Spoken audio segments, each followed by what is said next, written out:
And for DG, it's been coming back to form, being super proactive, being super loose on that jet, like you were talking about at times, and taking those high risks. But for TenZ as well, I think his play style that we saw in the first week was very similar. On this Neon, he was consistently really far ahead of his teammates, fighting for these opening duels and kind of flipping rounds off of win or loss. I think for a team like Furia, against Sentinels, a squad with so little practice preparation in this specific form, taking down a player like TenZ is very doable because a lot of times there are those gaps left. There are those risks taken by him. Yeah, not only that, but Furia is a fan of the double controller comps on a lot of maps, and that really limits the opponent jet just because there's so much sight lines getting blocked. It's hard to get those deep lines, and the Cascade is just OP for taking off the op. So if TenZ can manage to have a big game versus the double controller, that's even more kudos to him because it's very tough to perform against that kind of composition. In both of those comps, you saw Bang and Cryo stepping in front of the controller utility to get the kill onto DG. Now, does TenZ do that today? Does Zekken do that today? Do we see that out of Sentinels? Because that's what Energy and 100 Thieves both did. High-pressure matchup to be certain. Let's go ahead and hear from Mazin, though, on his take on why it's so difficult to prep for this matchup against Sentinels. Eu acredito que contra a Sentinels a gente tem que tomar muito cuidado, porque eu acho que eles não têm mais chance de playoff, ou se tiver a chance é muito difícil. Se eles chegarem no último jogo contra a gente sem ter chance de playoff, talvez eles joguem um jogo muito sem pressão, muito solto, e isso pode acabar se tornando um problema pra gente. A gente tem que tomar muito cuidado, eles são um time muito qualificado, e talvez por o jogo talvez não valer nada pra eles, eles possam jogar de uma forma mais solta e isso dificultar um pouco a gente. Mas a gente vai se preparar da mesma forma que a gente vem se preparando, vamos focar mais no nosso time, porque a Sentinels também acabou de mudar de line, não tem por que a gente pensar muito neles, a gente também não vai ter muito material de estudo, e é isso, vamos fazer o nosso e tentar trazer nossas ideias para o jogo e fazer funcionar. Got to trust in the prep, regardless of the roster decisions that have made. We're almost out of time before the teams hop on stage, so let's get those whiteboards up. Let's start making some predictions for how this first series. Did anyone deliver you a whiteboard? No whiteboard. Oh my goodness! It's our guest, and here you can take mine because I know you were gonna predict this anyway. Let me change something. So let's. a little bit. All right. You change that while Sean makes his prediction. I'm going to go ahead, shocker, Furia. I'm sticking with it. I'm sticking with the Brazil teams going to Tokyo. 2-1, 2-0. 2-0. 2-0. 2-0. I'm in the same boat. 2-0 for Furia on this one. Sentinels is a new roster, so many changes. It's going to be so hard for them to get a roster together to beat a team like Furia. I'm on the Sen Copium. The Sen Magic is in the room 2-1. No way. Yes! Dash had 2-0 for Sen. I got 2-1. I did have the 2-0. That's more for my hot take than anything else. All right, we're set. Let's kick off our final week of competition today. 3 teams fighting for a shot at Tokyo. Who will survive? That's the question. VCT Americas. It starts right now. This stream contains fast flashing images that may affect viewers who are susceptible to photosensitive epilepsy or other photosensitivities. Viewer discretion is advised.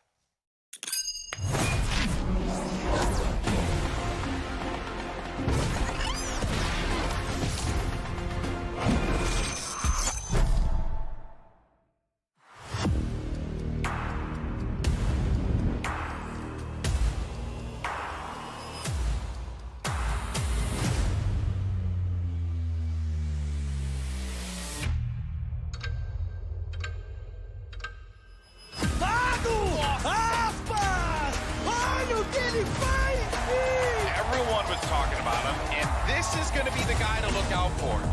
Too much Cryo again. Does this guy miss? Does Cryo ever miss? No, he doesn't. Olha a Feizer, escala bem, faz duplo abate, vamos, Papel! Se acaba tempo e leva!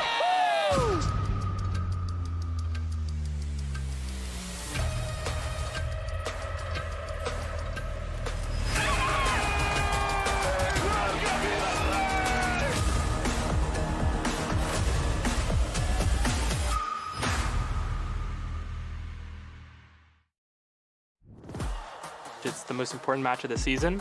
Energy has been getting better just like us. I think we have a lot of confidence going in, especially with us winning 3 in a row. I think we're feeling really good. Whoa! On a different level. With that timing here. Wait a minute! What? Under pressure, like, we just thrive so much more. We love when teams start to play a little more scared and they know that they have to play kind of perfect and more things are on the line. They need to win this game for playoffs, so it would feel good to beat them so they don't get playoffs. Crashes in Victor. Now Storm on the ground, delaying even more for the attempt. The dynamic duel! Furia is like a really good team. Their players are really individually talented. I think they're really good at playing off each other and playing as a pack.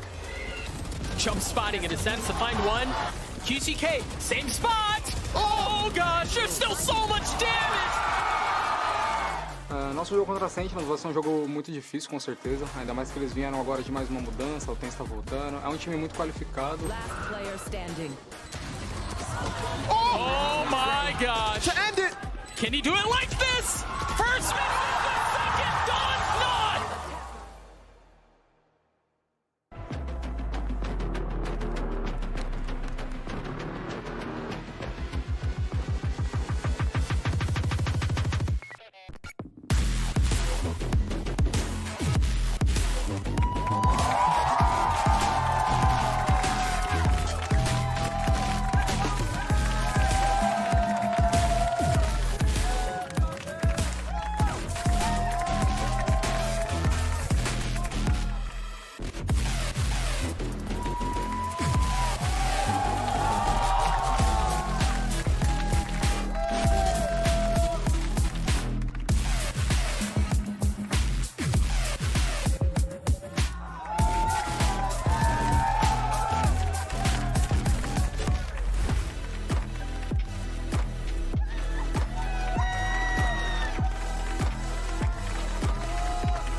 Arena is starting to feel like a pressure cooker as both of our squads vie for a postseason position. Sentinels versus Furia.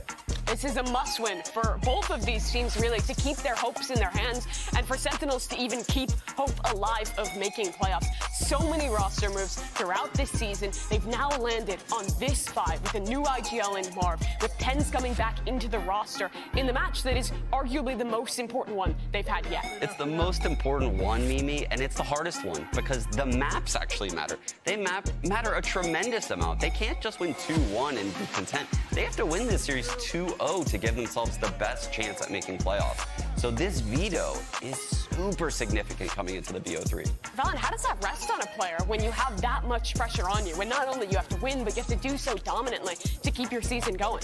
Yeah, not only when you have to win, but you have to win in a 2-0 fashion. Honestly, can kind of distract the players. Sometimes they tend to fall away from the fundamentals and the game plan, and they just hone in on, I have to win. Not only do I have to win, I have to win 2-0.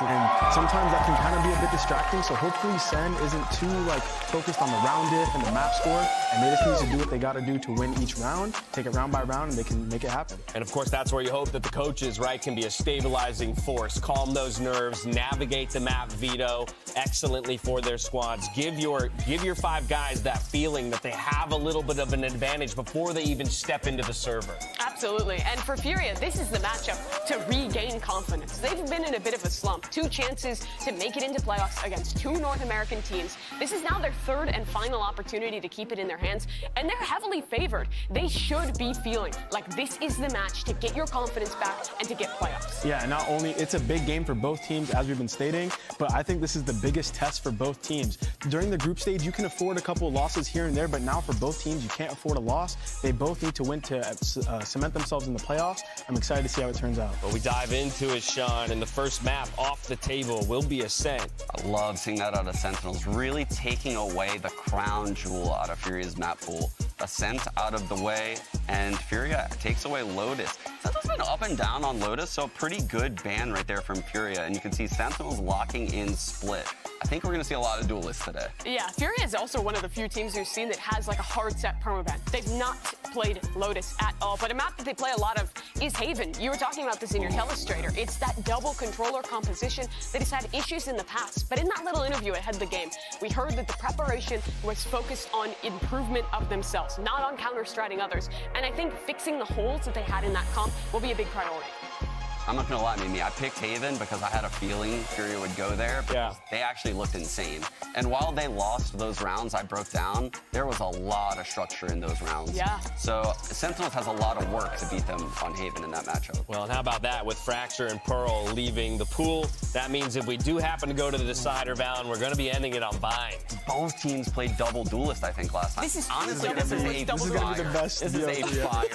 I think we have double duelists on 2 out of 3 maps. Quadruple duelist maps Yeah. twice. It's going to be ridiculous. Yeah, just to add an extra point on the Haven pick, I think it relies a lot on the support staff of Sentinels being able to get TenZ the proper info through all those Viper walls, Harbor walls, get him in the right spots he needs to be, get him the deep lines, and you're going to see TenZ be a lot more free if that's able to happen. Well, talk of freedom, we start on Split here, which is double duelists for both of these teams. We've talked a lot about how Sentinels has to flex their roles with new players coming in, but this is a map where it just makes sense. Pencata will get Viper, Marv will get that Astra, and you'd expect the double duelists to be locked in for TenZ and Zekken. That has worked so well for them. There it is. Yeah, we do get the Jet to close out the double duelist, and that goes back to the conversation we were having about adaptability for the Sentinels roster and how much Zekken has been a chameleon for them, willing to play the double duelist when needed, but also to concede that role to TenZ if there's only required one on the map. Yeah, but when we see them like this, when they have the raised Jet, particularly on the Sentinels that I'm talking about, their sight pops. That's what we're going to be looking out for right here. Their B site hits very strong. Their A site hits through heaven really, really strong. They don't get a lot of work done in mid with this comp. Can they disguise that in some way or another at some point in this half? Def has always been an IGL that was absolutely incredible here on Split in his mid-rounding on the attacking side. They've lost him, and now it's this leadership by committee, Marv splitting the duties with the rest of his teammates, and the questions now fall on a map that requires a lot of mid-rounding. Take mid-control, work into a split in the late round. It's the priorities you have on this map. How can these players step up and find those ideas against a team that is very adept at Split? Yeah, and I would say the double duelist kind of frees that up a bit because it opens up the B pops more because you have to double dive in, especially versus Astra. They can just pull B main, but when you have the Jet being able to beat that alongside the Sky Flash, that's huge. I would say this map comes down to who's a master at Split because it's a mirror comp. They both understand the ins and outs of the comp, and it's going to heavily rely on just the deep playbook, the adaptability from both teams. I'm excited to see what happens here. Suggests to me that 2 very important things in this map particularly are going to be pacing and info gathering, right? How well can you read your opponents when you're going to have fast executes, right? Are you willing to concede the space, look for the retake? Are you trying to stonewall them and meet them right where the pressure is coming? Yeah, and well, both these comps are double duelists. The trade-off you get in this composition is that your sole info initiator is Sky. That's pretty standard in this meta right now, but it still can be hard to play around. You only really have that one tool as activation to pop through smokes, that one main tool besides pushing for info on the defensive side. Puts a lot of pressure on that initiator. Yeah, it kind of opens up the metagame a bit because you can game that initiator info knowing that that's the solo initiator, so you can see a lot of map control towards the opposite side of the Sky and then go back into him. There's a lot of options here for both teams. Let's see what happens. We got some funny signs in the crowd. You love to see it. We had a quick client restart, but we're all sorted out on stage and set for map number 1. So let's send it over to your casters for this first matchup of the day. It's Brennan's Sideshow. Wait, did Sentinels cut you, bro? Yeah, absolutely did. Already, man, it's crazy out here. You just can't trust that Kaplan guy. No. Or is it Sean? Is it Sean? Is it Sean? I can never tell. I can never tell. Management's been, they've been getting their fingers in that Sentinels pie, man, all season long, to be honest. Been causing all sorts of mischief. Maybe they heard about your side bet as well with the mustache going off and glued onto the eyebrows. We won't talk about that. If they made the playoffs. Anyway, we won't talk about that, but what we will talk about is the stakes in this match here. Sentinels versus Furia, and it's all on the line. Must win for both of these teams. Furia, ample opportunities throughout the split to try and secure and lock up that playoff spot. They're going up against the Sentinels that, realistically, nothing to lose at this point. They've got to win this one 2-0 to even stand a chance, but even then the playoff opportunities are still out of their hands, yet they're going to be fighting tooth for nail as we get started. And it looks pacey, and yet they're quiet. An early flash up A ramp and Sentinels are contact pushing. Is this the Marved IGL influence potentially? Take a little bit of heaven pressure. And at any point here, we're expecting Dejazine to be under a lot of stress and strain. Biding the time, though. You can see MW as well. Re-push deep into mid is going to be getting a lot of information here, so they have to be aware. They hear the util now being expended. Nade into the back, and it looks like a bit of an attempt to play is made. 2 shots to the chest. I'll take down Zekken. But now, the Dizine under an immense amount of pressure, still weaving in and out of the smoke. Frenzy in the hands of Mazine. He does good work with it. 2 in the kill feed, left up to Pancada, but he's low. And taken out. MW on the flank. Mid information found very early on, and Furia rack up a pistol. The pistol rounds have been very good for Furia. They've been up and down towards the end of the season, but overall, their pistol win rate has been key at getting them into positions where they looked like a lock for playoffs. Now, they're still not a lock for playoffs. They, like you said earlier, Brent, they need to win this game to keep their destiny in their own hands. If they win, they're in. It's as simple as that for Furia. They've still got a couple of chances even if they lose, but they would like to simplify things. It would be a lot easier to simplify stuff. A win here today would do it. And like we were talking about, the Sentinels. Okay. The flow charts have been out. Don't start pulling out the flow charts. I've seen them everywhere, Brent. I'm surprised no one in the crowd has a flow chart as a sign. Here's how Sentinels make the playoffs. But to try to simplify it, Sentinels can win 2-0 today. And then if NRG win 2-0 against EG, they're in. Here. Or MIBR can beat 100 Thieves. You're losing me. You're losing me. They need to win 2-0 today to have the best chance. Yeah, I like that. We'll keep it as simple as that. Keep it simple. Keep it simple. And that's just really the approach as well from Furia in this round. On the eco for Sen, looking to see if they can do any damage. They'd love a kill or two, taking away the armor of 1 or 2 of the players. But Furia, safe hands. Spikes drop down into a really poor location. It's left 1 enemy remaining. Now down to just Pancada again, but inevitable at this point. So it's going to be that nice early start and lead for Furia. 2-0 at the beginning of this one. Keeping things clean, too. Flawless. All 5 survive with that weaponry, so it's the 4 Spectres and the Marshal that they're going to take into this bonus round. And Sen, this one's where you need to start racking the rounds up, right? Yeah. On the attack side, your double duelist comp is going to work spectacularly well. So no worries there in terms of the compositional choice. You've got Tens, you've got Zekken, you've got explosive players. Of course, that's going to be matched on the other side as well. And Dujazine and MW are ridiculous. They are going to be able to match those players. I mean, speaking of the individuals of Sen, that's what they're probably going to be leaning into quite a bit. Zekken as a player has been impressed me so damn much, despite the fact that Sentinels have been struggling as much recently. I mean, he's been playing some of the best individual Valorant that I've seen in quite some time across multiple roles. I mean, the guy's been playing smokes for them recently. He's been playing flash initiators at time. I don't know what he's going to play on Haven. Yeah, it's up in the air, really, but he's been playing it all, and he's been putting up incredible numbers. This round as well, very slow from Sentinels. Reminiscent of the pistol, definitely looks like a game plan. Toxin screen down. Trying to contact up here, and oh my god. The timing's missed. MW almost got caught out, but in fact gets away with it there. 5 wall up. This is so contacty. Yeah. Really dissuading this one, but okay. Bit of spam through the smoke onto the angle, maybe off a bit of utility that MW was throwing out. And that flash recognizes that there's nobody close in heaven.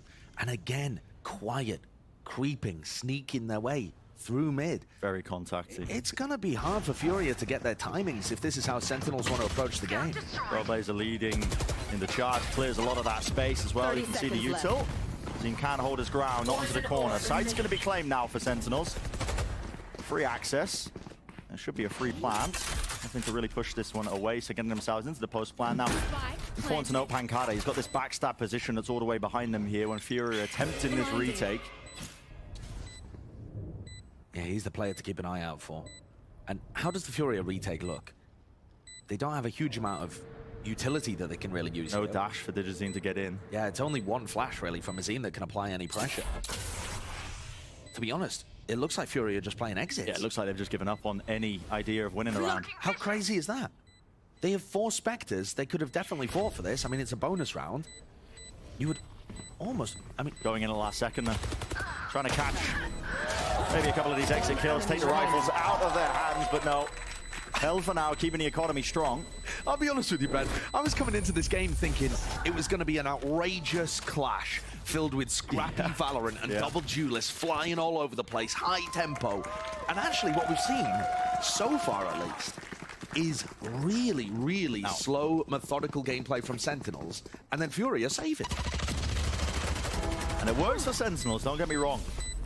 Find countless opportunities across the map, but One enemy remaining. if you're trying to opt into that contacty playstyle, you might start to have issues, because guess what? Digizine has picked up the operator now. Yeah. It's a great tool to counteract that particular style when teams try and want to do this one. And look at this from already on the angle. Wall in his face, double satchel through, but he still holds it. And this time a little faster from Sen. Oh my. Narrowly missing the mark. Nearly. And this is fast, isn't it? Seekers to try and push their way through, but there is util being expended just to push them back through the choke point. Angle watch for, smoke forwards, Digizine can't hold it, he's stunned up and backed away. Meeted him face to face, they wade right through, right past each other, they've missed it. There was a timing there potentially for some casualties. It's a spike going down here, flash deep into the back of it. Marv wants to take the fight to him. Digizine knocked down to 34 health, but still in the fight, still maybe make this winnable. Pancada was detected on the lurk there. The flash, it spotted him. He still gets value and takes down QCK. Staying alive here. Double satchel through into the back here. This MW to try and make the most of this one. Spraying through, TenZ contains. Traded though. Khalil making moves here. Time is starting to run short. The retake out in the open. That's Zekken and Pancada. The last line of defense to try and offset this one. Refuse. Angle held. Still all the way through. It's half. But not enough time. Pancada. It's cold. Ice cold. As he holds that ground, holds the sight line as well, removing the operator. Expensive at the end of the day. Yet Sentinels do claim another one. I like this approach from Sen. They've kind of conditioned Furia to expect a really slow pace at the beginning. Digizine, as soon as he has money for an operator, Sentinels go a bit quicker. Double blast back up ramp, commit to sight. They still have Pancada going for the late lurk, playing the clutch. It looks like a coherent game plan that Sentinels have come into split with. It is obviously their map pick. Yeah. But the reason why I might sound a little surprised here is just because, remember, this is a team that's recently parted ways with their IGL. This is a team that we saw struggle a little bit against Crew. They're showing good signs already, albeit with the score only at 2-2. Sentinels have spoken about, you know, everybody having to step up, I think, as well with the deficit of IGLing. Marv obviously pushing himself into that role, but it's not something that he's been known for. He's known as a quiet player. I think Mimi was talking about it in our pre-show today. Yeah, and I think major credit to Zekken and Sassy for stepping up and helping him in that regard. Yeah. But also to Marv for kind of accepting that burden of responsibility. Now, I do feel like Digizine could get dangerous here. Yeah, the angle that he was holding is just so filthy. And that wall is, it's a dodge one, isn't it? Pancada falls here. It's going to make things just that much more difficult. I mean, you can feel the amount of emphasis that Sentinels are placing towards that ramp position, but 40 seconds remain now. This time, mid is where they're setting their sights. It's just, again, that contact clearance into the close corner, expecting somebody to be there, but the fight's won. Digizine, knives in his hand. Lovely bait and switch there with the movement all around them. Digizine, he survives for now, but not for much longer. Single bullet's enough to take him down. The reposition of Khalil, not enough, and QCK wanted to get one for his troubles, not enough. So, spike planted now. Mazine, the rifle in the midst of all of that chaos. Lovely movement from TenZ, spots out the positioning with the flash accompanying it. So they know where Mazine is now, trying to attempt the impossible. A 1v3 or save the rifle. That's what he's thinking currently. Wondering about somebody going for the CT push, and Sassy holding on another off angle. A nice off angle. Catches Mazine. Yeah, I thought that was going to be dangerous, but disaster averted for Sentinels. Digizine finds that opening pick, and to be honest, there were multiple players that could have been disastrous, including Digizine, who I think got lost in TenZ Cloudburst there for a while. But TenZ, tip of the spear, navigates that very nicely and guides his team on an explosive push through B Heaven. And at this point, Sentinels are in control of the game. Digizine's opted for another operator pickup, and this one has to work. Yeah. You know, Furia get knocked down again and the op disappears. They're going to be broke. Adjustment here is holding that ramp angle. I think this makes a lot of sense. You know, we've noted the fact that there's a lot of attention to Sen. You know, they're lurking up into that position, taking it around, you know, the 1:40 to 1 minute mark. Oh, and now he wants to creep onto it. I mean, this is risky. So many different angles to watch for, because look, I mean, already you can see Tens has crossed that left-hand side. Dejazine is super confident as a player. He loves playing these positions where he's open to multiple angles. He doesn't care. He's just got confidence in himself to hit the shot. I hear the sound cue. Dash active. Dog spots the two of them. Back on the angle. It's got a few seconds and a narrow angle at that. My goodness. Meanwhile, though, Zekken picks up a kill on MW in B Heaven. And now Khalil's under major pressure. No time wasted. Rocket. That's a direct. Love to see it. Site's going to be opened up. 40 seconds remaining, but the Spike has got an absolute marathon to make its way all the way back. Oh, you can't lose that. That is a critical kill. You just cannot be losing that. 30 seconds left. Heaven not watched for, though. Opportunities to really put a thorn into the side of Sentinels, but Sassy crosses, planning safe into the default box angle, but Digizine's watching for the reposition now. So damn narrow, opens it up still. Left down to 2, make it 1. Zekken, last one standing. Beautiful movement. Placement there to isolate the 5-7. Bullets, no way! 4 in a row, the Red Bull clutch. You have got to be joking. What an unbelievably good shot towards the end. And the individual quality of these Sentinels players has just carried them across the line there. Especially credit to Zekken, because not only does he finish, he opens this round up. The kill on MW in B Heaven is the whole reason they have an opportunity to hit the site and win that. Look at that. Kaplan and Drew popping off. I like the back-to-back setup as well. I didn't realize that's how it worked. Forcing Furia into the timeout, but I mean, just to reflect on what we just witnessed, I said it earlier, Josh, I'll say it again. Zekken has been playing some of the best individual Valorant I've seen out of him in quite some time, across multiple roles, but he's been doing it all. I mean, that was just outlandish. Yeah, that was fantastic. I mean, the round does get a lot easier if QCK gets the kill onto Pancada in mid, but Mazin kind of mopped that up. Yeah, they would have an extra player to help on the retake, and it probably looks a bit easier, but with the quality of Zekken's shooting, it may not have made any difference. And like I was talking about before this round began, Dejazine bought another operator. Yeah. Heavy investment. He is back down to being broke. He's got light armor, a sheriff for this round, on max loss bonus, right? But still, the money is looking dire, and Sentinels are snowballing. The double duelist compositions, a lot of the pros talk about it being a momentum-based thing. You get those double duelists working well at the start of the game, and suddenly they're all fired up. They've got all the confidence, the pressure's on the opponent, and you start racking up these rounds. The composition itself lends to being a bit more explosive. You've got the options, you know, with the double satchels, the dash to try and take some of that ramp control elsewhere, trying to punish players tucked deep into mid. Bren, this is a crazy investment of the Vital's it's on a half buy. And he just ripped it at the beginning of the round. They've got stingers to work with here. This isn't a force. This is them just investing a Viper's Pit on a round where they have, I don't know, 20% chance of winning? Yeah, what it does do is corral Sentinels away from it. In theory, at least. Unless they chose to disrespect it. It gives them a chance of winning, and we've seen other teams have their eco rounds be extraordinarily successful. And they're currently playing Sen like a fiddle. These 3 players ready to collect the B push. Dejazine on the angle. X-ray off, because guess what? 10 swinging wide, double faced up. Pull is immaculate. Gonna be locking down the 2 players here. Jump spot round the side. Kill still to be found, but blinded up. That's an easy collection. One after another. And it's another anti-eco the Sentinels navigate quite nicely. Pancada once more getting the better end of that Viper v Viper battle. These eco rounds have looked dangerous both times for Furia, and yet Tens at the front, navigating them really nicely. Yeah. The double face onto the angle, the way that he pulls around Pillar there as well to bail out his teammates that had been team blinded. In sync. All very clean looking. Tens is having a great game. Here's another opportunity for Furia to start anything, to do anything on this defense side. They've lost 5 in a row right now. They go for the operator again. Yep, no armor. No armor. And there's really no change in the game plan for Sentinels. It's still putting our focus, A main, and a slow beginning again. And ensuring there's no mistakes, no gaps in the play. 100% the Sentinels players are talking about the fact that Dejazine has enough money to buy an AWP. They're aware. They have that level of experience. Yeah. They are definitely thinking about this.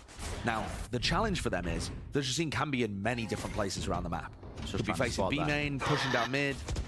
He could be posted up on A. That's why they're so timid here in taking that A ramp control compared to how we've seen in the past. Opportunity. Smoke. Propped up now towards Mail. Gives Marv a bit of that breathing room, but it's so dangerous. I mean, what if Digizine was playing just in that rope room? Well, that's why they double face it, though, right? Yeah. They have Marv and Zek in there. And now they've got into a nice spot where, to be honest, Sassy can just rip his Seekers. Here they come, actually. Yeah. Slamming a bit of a wedge here as well into that heaven position. MW having to use the showstopper, but he's blinded up near-sided. Seeker at his back. Still has the rocket, a bit in the fuse. 1 kill claimed and backs away. Left. Survives. Playing his life. Bit of pandemonium now injected into this one. A Spike nowhere near trying to make its way towards the site with 20 seconds remaining. QCK is going to get his position spotted here, but he could be that backstab. He's worried. The heaven position. Marv, as the war fades away, wants to take the fight to him. Confidence is there. Marv wins it. Dropped down low, but time is so damn low. MW, final line. Right to the back of the site here. 4 seconds remaining. It's a wider swing to pull. Justice lodging him. Can't stick the spike there. So Furia getting one on the board, eventually dislodging that one. There was a lot of momentum that Sen were gaining, but finally earning themselves that round. Nicely played by Furia, and especially MW. He shuts down the push as it comes in by using his showstopper here. And that's a nasty one from Nazine too. But really by taking Tens out instantly there and repositioning, he halted all of the aggression, slowed the round down, and got into a position where Sen didn't really have a go button that they could hit anymore. Yeah. However, Furia are going to need many more of those. Split's been a map that hasn't looked that great for this team. You know, previously they were running a chamber composition here that I wasn't a big fan of. Recently swapped over to the double duelist, and Sentinels have obviously picked this as their best chance of getting a first map on the board. So far, the game plan is working perfectly. That was the first gun round that Fury able to take away in this map so far, which is quite unusual when you consider that Sen actually, you know, you look at the statistics, Josh, are sitting near the bottom of the pack in the Americas when it comes to converting any gun rounds. Yeah, that's absolutely true. At the same time, I feel like half of that has been that Sentinels have messed with their roster so much and changed, yeah, that they just don't have good game plans a lot of the time coming into these matches. And yet today, you can really see what it is, right? You could see that right from the beginning, that they were planning on messing with the tempo, messing with the reads that Furia would have, putting pressure A ramp. It's very coherent. The question for me is going to be, how do Sentinels adapt if they're pressured later on? Especially when there's so much weight on these players to win the series 2-0. Doesn't seem like there's too much nuance in the play from Sen still. Again, it's very similar attack side setup. To be honest, push back. They hear that op shot, so now they found out where Digizine is playing. Yeah, I think that's perfect for them. So now you get the mid-round audible call. Whoa, oh my goodness, that is brave. Satchel to disengage. It's also really good information, though, and it stops MW from playing in his position down mid. So they've got him off a deep line, reduce the amount of information that Furia have to work with in mid. And QCK and MW want to fight this again. No time wasted. What's going on here? Time being taken here, pushing through. Okay.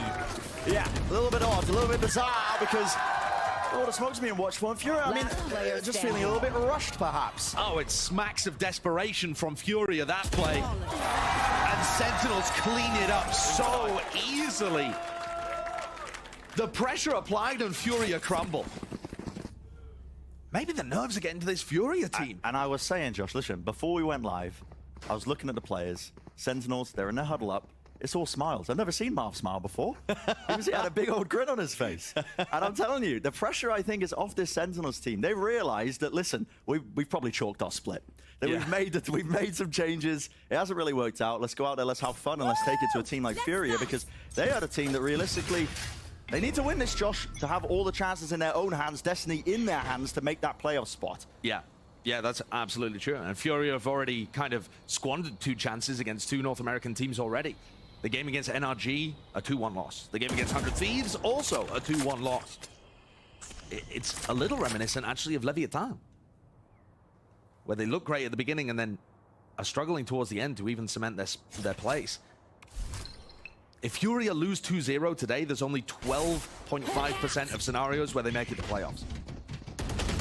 Scout destroyed. It really does get whittled down into just nothing. You never really want to get to that position at the end of the split. You'd like your chances to be solidified. This is making another playoffs. Yeah, you're absolutely right. I was just going to say this is another really slow round. And while I like that in general, sometimes against the ecos, if you're not taking a bit of map control, things can get dangerous at this point. Okay. Not when Zeken's shooting like that, though. I mean, that was really risky. Taking a fight at that angle. Dash active, Digizine. At the back of the site here. Position not really watchful, but has to use the dash to disengage. Plant. Off now. Double satchel, it distracts. Baits and switch. Sassy's able to take the fight to him, and you can feel the confidence radiating from a player like TenZ now. So willing to just swing and take those fights. I'd like to see Furia up the tempo. I think with a team like Sen, they are benefiting right now from having a bit of time to think and coordinate between their players.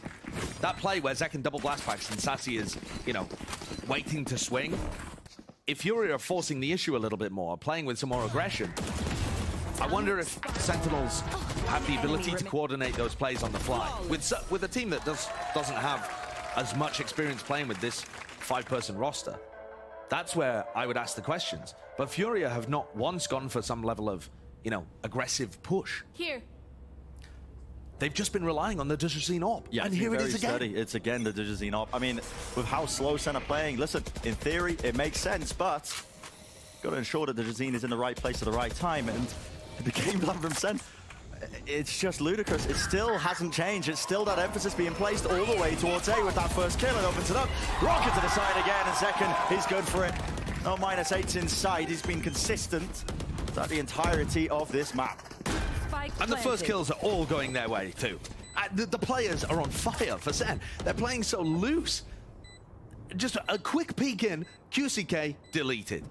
Who's having a nightmare of a performance, by the way. Yeah. So many situations where QCK, you know, could have got a kill or should have got a kill and didn't. And the money is rolling. Almost max on every single player, Sen. So why not hunt for a couple of the guns? It's Furia that needs to save. The Sassy check the corner. Not quite. Girl here. You think about what we were talking about with Furia previously. My ult's ready. These kills are of such low consequence, though. Yeah. You know, these are the worst type of consolation victory for Furia. Just trying to hold on. But think about what we were talking about previously with this Furia team. The fact that they were so good in 4v5 situations. They lose a player, it's all right. This team can still make it back. They were winning tons of those rounds. And now, in this match, Sentinels have won every single round where they get the first kill. Yeah. 100% of their 5v4 situations converted. Because they're just getting the first pick and instantly taking a sight off it, and Furia have an op and they can't retake. And it's just game over. Last round of this first half. Not really any util to work with, and Digizine again opting into that operator full armor. He's got the knives. Could have potentially bought a gun for MW, but still going all in with it. Presence in mid now. Updraft to try and cut up the angle. Satchel as well. Really no time wasted, is it? Cleared out the site. Gotta think maybe somebody could be in B main. They're checking that one for the time being, but with the Viper's Pit drop down, this now becomes very difficult. What's the call from Furia? How do you retake this one? The Seekers have been used very early, and MW is using them to get inside of the pit, even before the rest of his team are anywhere near. Post the new box. Post plant positions. Dodge the flash. Held. It's a double flank now for B main. That's going to be the important fight to be taken here. Flash marved. Does he win the fight? Yes, he does. Pull at his feet. A re-swing, but the weapon's just not good for it. Senna winning all the gun duels. All up to Mazine. Spraying him down. It's a hopeful venture. But time ticking short. Seeker in his face, near-sighted. Just got to give it up.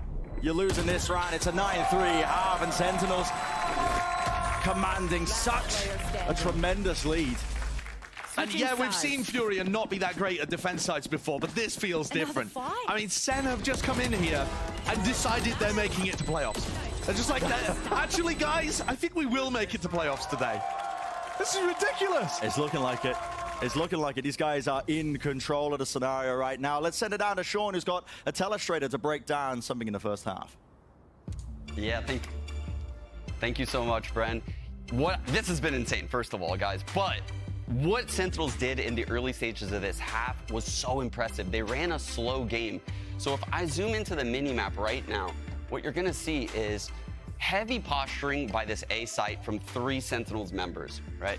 Their goal here is to basically sniff out where DG is, try to force this Viper to come over here towards this A site, get there to be 3 people here, and then react off of that info. They're reacting off of info the entire half, pretty much. So what you're gonna see is they're gonna posture here, they're gonna chill by a ramp for a long time, and when they progress forward, you can see they flash. That gives them the info that there is someone by A ramp.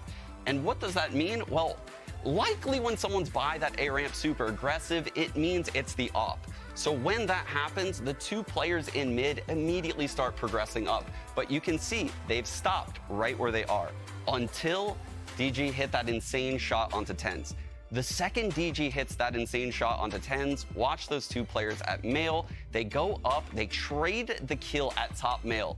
And as a player, a professional player, you know now the scenario. You know what you've done. You've forced the rotate over here to A. There's 3 players here. And meanwhile, there's now 1 player left on this B side.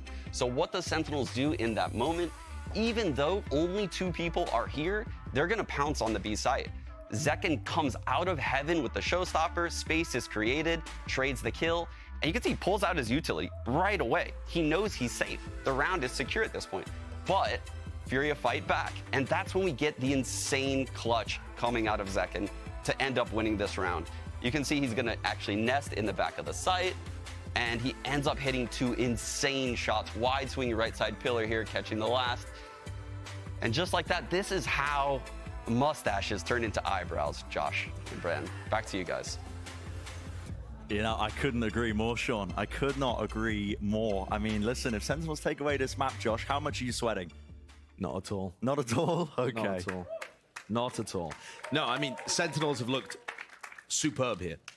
Much better than they've been performing in their game against Crew, I would say. Yes. You know, I felt like their ideas in that game were somewhat surface level. Here, to be honest, they've picked like 1 look, but it's just worked perfectly throughout the whole game. And the look is, as Sean was describing, grabbing that information and making mid-round pivots off of it, and the mid-rounding can be called by Marth or Zekken or Sassy or whoever. That's such a cool way of running their attack sides. Right into the base of Marth.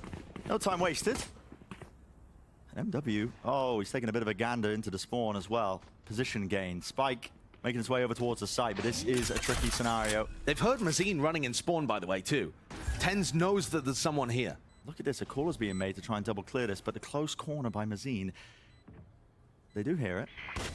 Noted.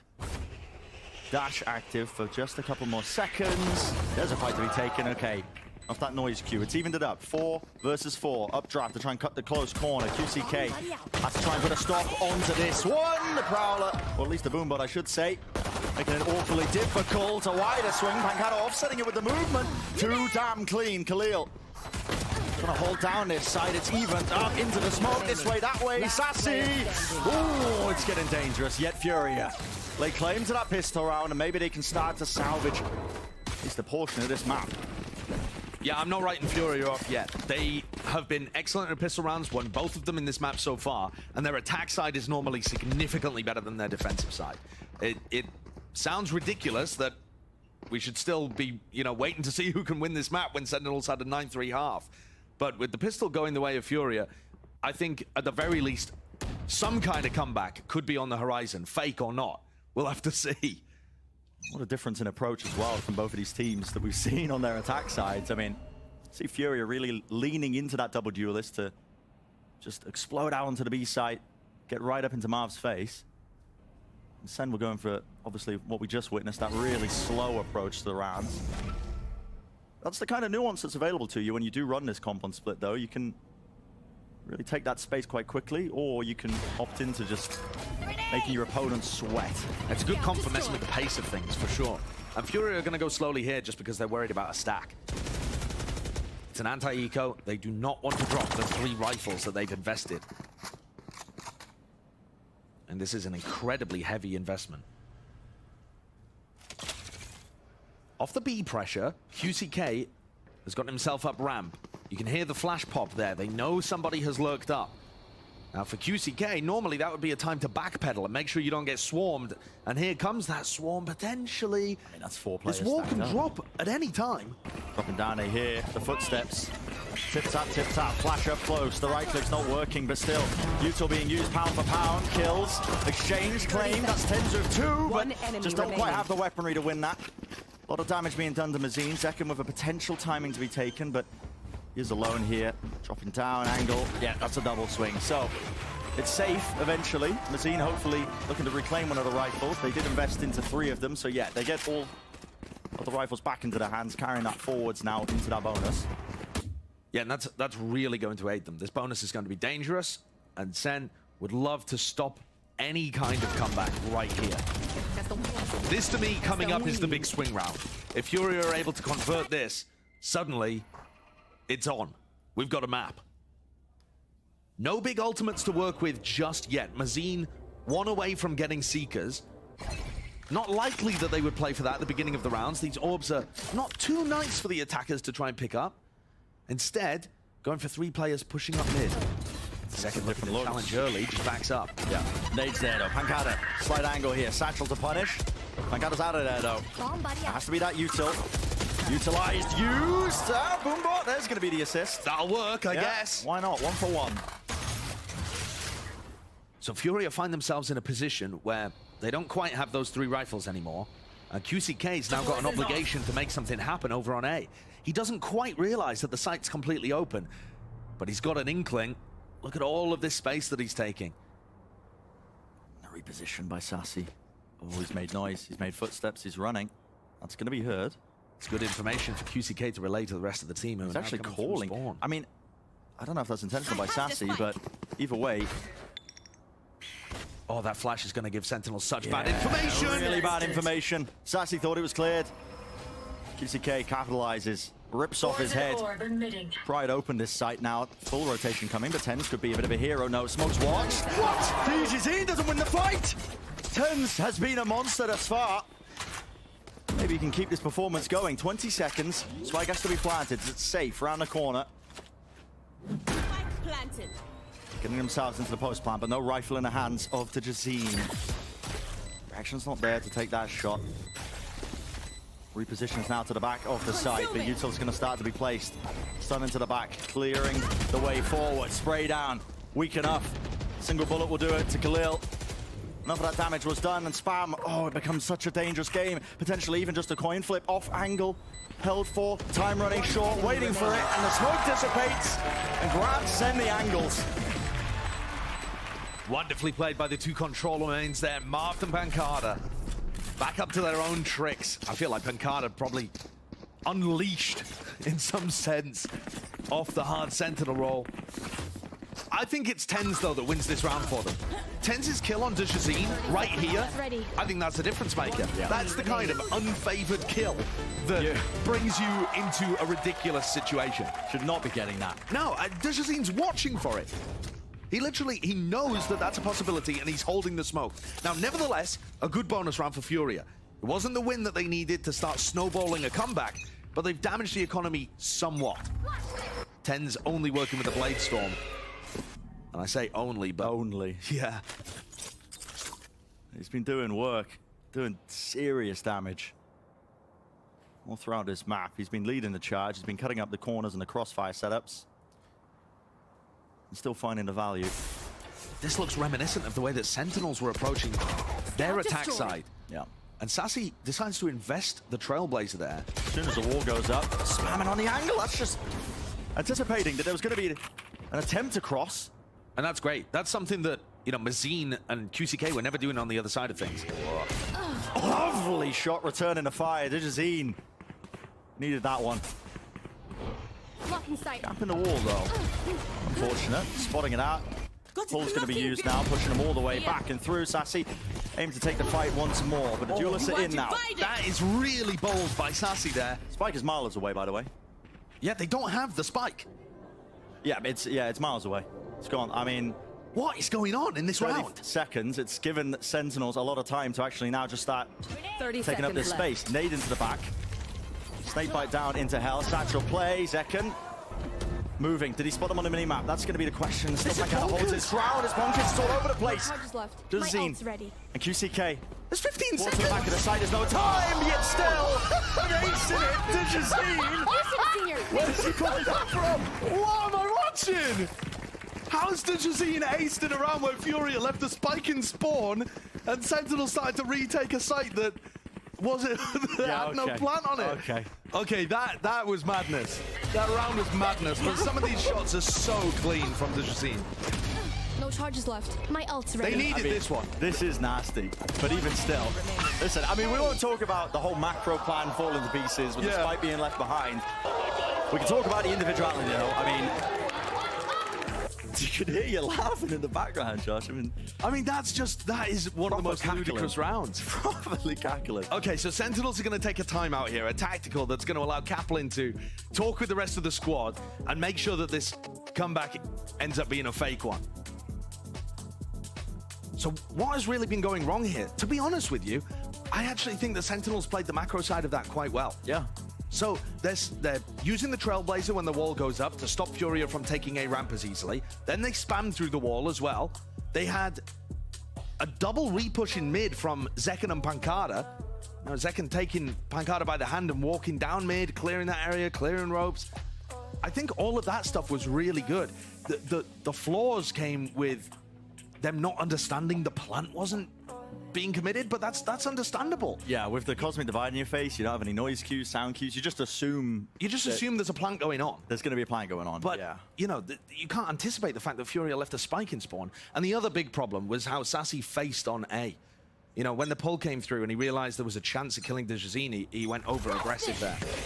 But really, not too many major mistakes. They're going to take an eco round here, Sentinels, so Furia likely to go up to 7-10. Perfect. And here's the issue, getting these players confidence. Because I feel like when I watch Furia, they are a very confidence-driven team. And we've seen some major whiffs from the Furia players early on in this match. If they start to get that confidence behind them, suddenly they're going to be matching the Sentinels players pound for pound. And it becomes a much more difficult game for Sentinels to get across the line. Looking a bit more winnable. There was a call made, though, in the middle of all of that. That early A pressure and a gamble by Sen. They say, okay, well, let's maneuver. You're not getting out of there, Pancada. It was almost comical the way he was just running all the way through, but they are going to be running straight into the firing line. Weak of guns. Will it make a difference? That's a question. Shorty, 2 shots is what it takes. Duzine, tempered. MW watching from that high ground angle, though. So, a lot of players surviving. Furia keeping it going. 7 rounds on the board. Now we get into that gun round. And this is the one that they took a timeout for as well. So, maybe we'll see a difference in terms of the approach from Sen. They've previously been running a very straight-up setup. Really similar to the way the Loud plays things. Sassy and Tens over towards A. Zekken and Pancada playing mid.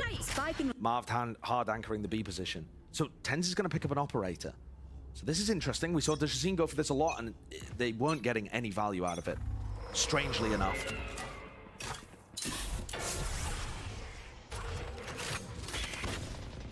Flashes exchanged here. It's hard to get value with the operator in your hands when you've got all these smokes in your face, but... Yeah. One of the reasons why Aspas plays on site so much, if you think about the way that he tends to play things for Loud.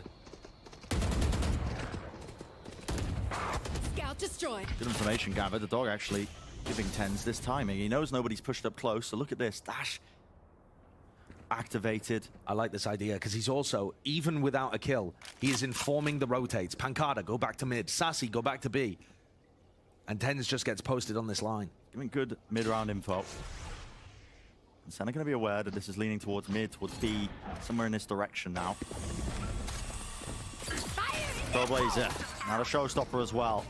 Ult being expended.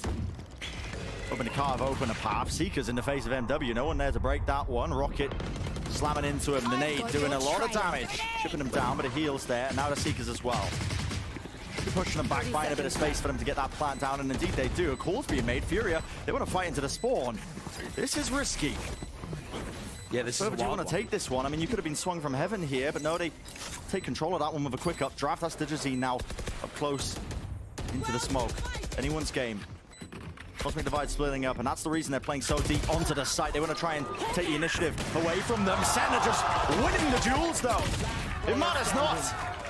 Crossed up, Khalil. Last one standing, fully blinded, running through. Confidence is boundless right now from Sentinels. I do appreciate that foresight from Furia, recognizing they had that Cosmic Divide to split up the site. They knew they had to play forwards there at least. Yeah, they were too late to get to it, to be honest. Whenever they were trying to get aggressive in the post plan, Sentinels already had people there. Marv does a fantastic job of anchoring the site without really doing too much. He knows there's a showstopper coming through, so he doesn't play in an advanced position where it can get caught. He just controls CT, pulls Pancada over, and the two controllers lock down that push into spawn. It's nicely done, nicely handled, and this has taken all of the wind out of this potential comeback. Yeah. Digizine has picked up an operator on the attack side now, just determined to get value from it. On the attack side, and there's a Viper's Pit in your face in mid. Even less sightlines going to be afforded to you to get any value. I mean, maybe the goal... Try and punish some form here. MW does a double satchel forward. Zekken, he's clearing it. Run and gun works. Single peek there by Marv. Smoke propped up though. Puts a dampener on things. The Furia in this 4v5. Where's the opening? Right there. I mean, Furia have still not committed fully to this. QCK was in sewers. There's still a minute on the clock and they have an operator. They're just looking for a pick, but they can't find one. Showstopper comes back in! My goodness! It's a slaughter! Absolute bloodbath. Second cleaning them up. One player left standing, QCK, and he's hoping just to salvage the gun, get out of there, stay alive, deny any more damage. But Sentinels off the back of that one. It's going to be earning that map point, that 12th round. It's inevitable. It definitely is. And this has got to be gutting for the Furia players. They've just got to sit quiet, allow QCK to hear so that he can save this weapon potentially. But running through all of their heads will be the knowledge 10 seconds that left. this looks like another chance slipping away for them to control their spot and get into playoffs. Yeah. Sassy Hunter now obviously has money to buy the next time, but you're right, Josh. I mean, just think about what the mental state is currently. Match is a must-win for Furia. I mean, they just need a map. If they can, if Furia can win even one map, they still go through to playoffs just less than 2/3 of the time. It's like 62.5% chance if they just win a map here. And that's what this game comes down to. It's not even about really winning the entire match.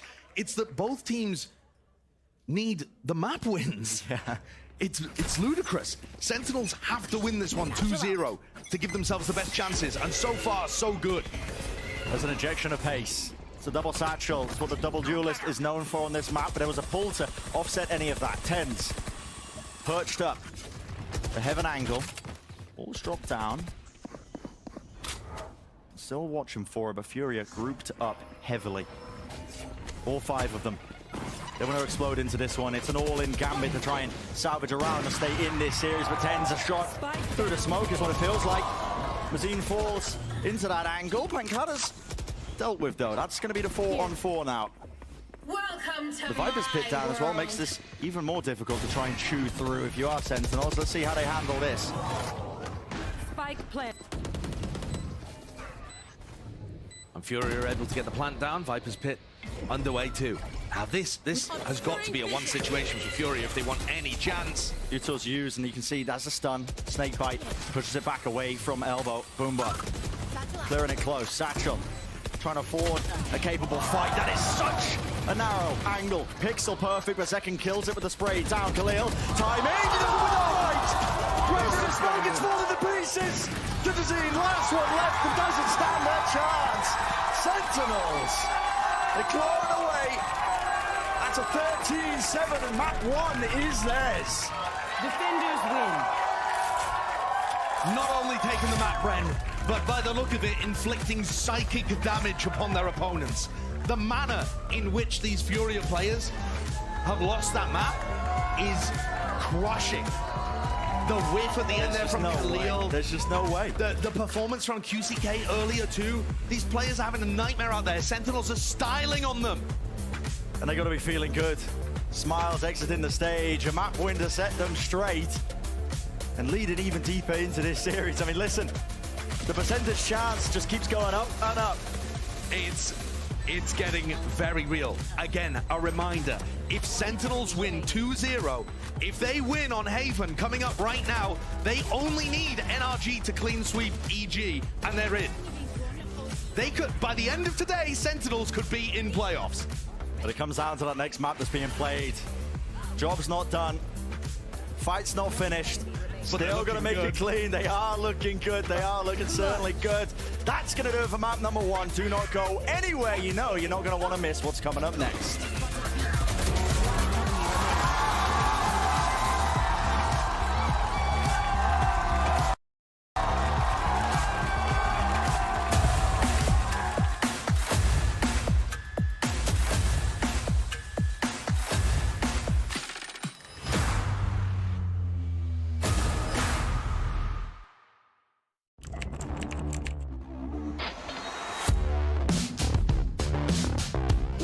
What is this from Ye? He is currently unstoppable. He is just a consistent demon. El Diablo. Hey guys, it's Ye. Welcome to my course on optimal Valorant training. I'm going to be demonstrating now some angle clearing. I'll slowly come around the corner as well, making sure no one's on these off angles.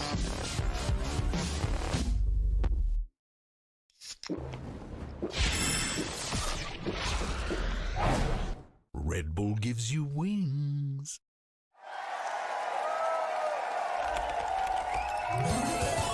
Red Bull gives you wings.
everyone, and welcome back to VCT Americas, where Sentinels has come alive here in the final week of play, putting up a 13-7 map score here on Split to take the first in the series against Furia.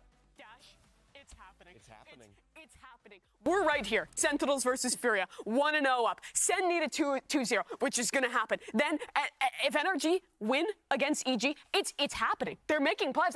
It's real. The Sen magic is in the room. It's back. I don't know what it is. You were right. The Sen magic? Is it the Marved magic? I mean, again, we talked at the top of the day, right, about some of the changes that they've made and that can sometimes be a very freeing thing as opposed to a limiting thing. Yeah, and I also think that it was big for Sentinels that they started the game very strong because it's a more like free environment. When everyone's rolling, everyone's confidence is high, you get more ideas from the duelists, you get more ideas from the support players. Everyone's chiming in because you're winning everything. You feel like you could throw any idea and it'll work. So when that's the case, often any plan is better than no plan.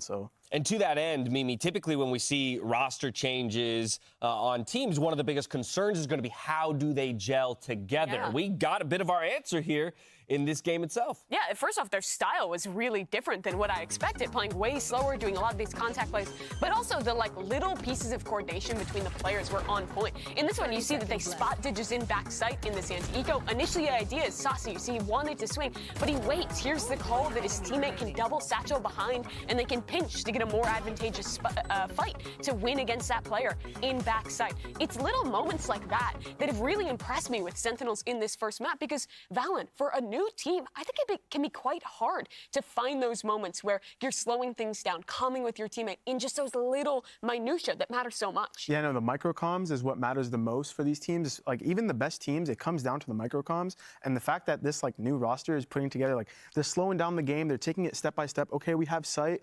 New event happens, there's a guy back sight, they don't rush it too fast, they slow it down. Zek can satchel into elbow, let's double peek it. They're taking everything one segment at a time, and it's showing, and that's why they look so coordinated on each portion of the map. And man, they're looking good. I mean, Zekin on the Rays, right? If we're gonna sing anyone's praises, it has to be him again. He's such a chameleon for the roster, so versatile. And on that double duelist here on Split, Mimi, he came up big.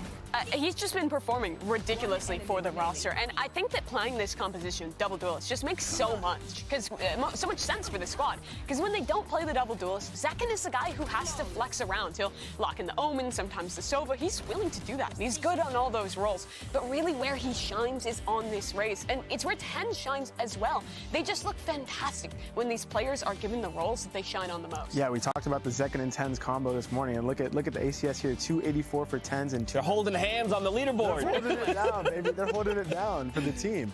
But yeah, no, definitely the agents complement Zekin and 10 super well. And because double duelist is becoming a meta on Split, it fits them perfectly. And like I said, it was going to come down to the tiny coordination, and it looks like they're hitting all of it. So they're looking like a great team. And we saw the same comp come out from the other side of Furia. But in comparison, their confidence honestly looked shot, whereas 10s and Zekin were running all over the place, so quick to find a different idea in the mid-round. Furia continued on the pace that we've been seeing, where it just looks so much more passive. They're struggling to have that confidence that made this team so good at the start of the season. Yeah, there was that round 16, DG comes up with the ace where I was like, oh, maybe that's what they need for the momentum to start swinging. And you heard Brennan Joss talking about how momentum-based, confidence-based Furia can be as a roster. Unfortunately, they didn't get it done in map 1. They have their opportunity to even things up here in map number 2, though, as we check in with Khalil in our aim lab shoot-around. While DG was hitting shots, we're going to need somebody else like Zekin next to 10s to step up with him and start getting a few of those frags on the board. Yeah, no, the team definitely needs to step up. Furia needs to step up right now. They're down 1-0, but now it's going to their pick on Haven. Like we talked about, the double controller comp. It's going to be able to kind of minimize 10s a little bit. There's a lot of harbor walls, viper walls that are going to block his lines, and if the support staff can step up a little bit and help DGs in, I could see them taking this to map 3. We heard them talking about the fact that the preparation for the series was focused on themselves, not counter-strutting a Sentinels who you honestly have no idea what they're going to play. And this is one of the maps where I think their game plan is the strongest. They have a ton of ideas with this double controller comp. Digizin looks incredibly comfortable, and the more supportive players get a lot of opportunities as well. Khalil tends to find quite a few lurk timings on this map and looks good when they play it. Yeah, and just to add, the double controller comps definitely do help the support staff, like you said, because you're able to grab a lot of space with just one piece of utility. The Cascade can get you all of C-Long. A Cascade plus flash into Garage can get you Garage control. So it kind of opens up the players who don't have like the space closing utility to be able to take those close range fights, go up C-Long, get into the cubby, take A-Long, all that. And my question now is, what does Sentinels play on map number 2 of Haven? Because we just talked about how Split is so comfortable with the double duelist, it all makes sense. Here they're gonna have to be flexible. What is Zekken gonna lock in? Will it be the controller or a second initiator? You can't really play double duelist in the same way on Haven. Yeah, especially when you consider the telestrator that Sean did at the top of the day when previewing this matchup, specifically looking at Haven and the way that Furia enables Digizen to get onto sites, right? But how all of that is balanced so precariously, because often he ends up isolated, right? It's if the utility is there and perfectly placed, man, he's gonna 1-for-2 trade or something like that, and he's gonna put you in a winning position. But if everybody isn't on absolute point, Valen, then that kind of game plan can fall apart fast. Oh, 100%. Especially as the duelist player, you need to have the support staff be helping you a lot, because the counter util is always going to be there. The other team will have the util to deal with the jet dash, whether it be Omen, Paranoia, Astro Suck, Pop Flashes, whatever. So your own utility needs to be on point to get you the space to minimize the opponents being able to kill you and just get in a good spot. And this is a composition that is quite complex to play on Haven. Double controller is hard, but when executed properly, it works so well. On the side of Sentinels, though, they went back to comfort, to the basic, a double duelist jet, or excuse me, a double flash comp with the jet on this one. I'm completely lying. It's not the Sky, it is that Sova, but still, it's the comp that everyone has ran forever on this map. Every team knows how to play it. It's not going to be crazy hard, and it gives role sets comfortable. Zekken having to flex over to the breach, well, not quite as proactive as the Race. It's still a role he's great at. Yeah, and just a small thing to add here, we see Marv picking the Astra over the Omen, so I think that adds a much more cross-map utility, which helps on defense, and that's just a small pick, because oftentimes teams go for the Omen. So it's a little shake-up in the comps. We'll see which team nets the victory here in map number 2. Let's find out, though, if we can go all the way to 3 as we send it back over to Brandon Sideshow for the call.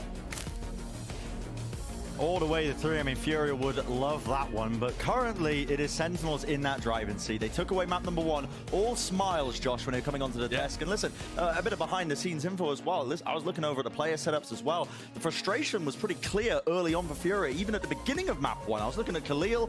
It was his client that ended up resetting. It was a bit of a desk slam as well. Before the game had even begun. The hand warmer was going down onto the desk with quite some force before the game had even begun. Yeah. And I think for Furia, the task now is to really pull up the bootstraps and see if you can dig yourselves out of this hole, because let's be real here, expectations, Fury making playoffs, that's really what they projected themselves to be doing.